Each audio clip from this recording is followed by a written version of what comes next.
Hello everyone, my name is Shannon Strange, and today I'm going to be showing you Google Slides, a part of all of the Google Docs and Forms. Very useful in the classroom, especially in my AP class. To get started, you're going to go up into the right-hand corner in this little dot matrix and hit Slides. Now I only have about 3 minutes to show you, so I'm going to just show you my favorite features today. But you're going to start off with the blank form. You can change your background, you can change all of the types of slides you're going to do. To create a new slide, you're going to go to Slide and then hit New Slide, and that will help you. Now up here you can say Shannon's tutorial, spelled it wrong, sorry, and then you can sit there and change the font on it.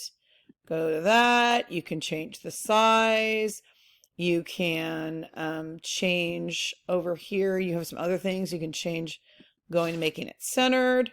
And like I said, you can change the formats over here and create all kinds of cool backgrounds. By the way, one of the things I really like about this one, instead of Keynote or PowerPoint, which are the other competitive programs like this from Microsoft and also from Apple. The reason I like Google Slides is because I have a PC at home, but at work I have a MacBook. So when I do something in Keynote or PowerPoint, I don't get all the features when I try to change it over from school to home. And the same thing happens with students. So when we do them in Google Slides, you can open them on any computer in any operating system, and it's really helpful. Okay, I only have about 1 minute left, so I'm going to show you some of my favorite features. On the Insert button, you can insert audio if you would like to, if you're trying to do a narrated PowerPoint from previously recorded recordings there, though.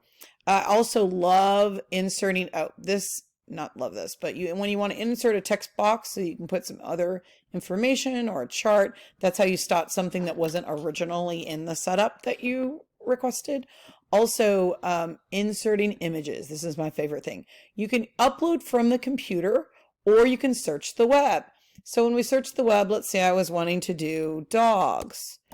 Okay, so I'm going to go to dogs, and I'm going to insert it, and I'm going to get images of dogs, so I can stick this golden retriever right in here, and boom, there he is. Then I can move him around.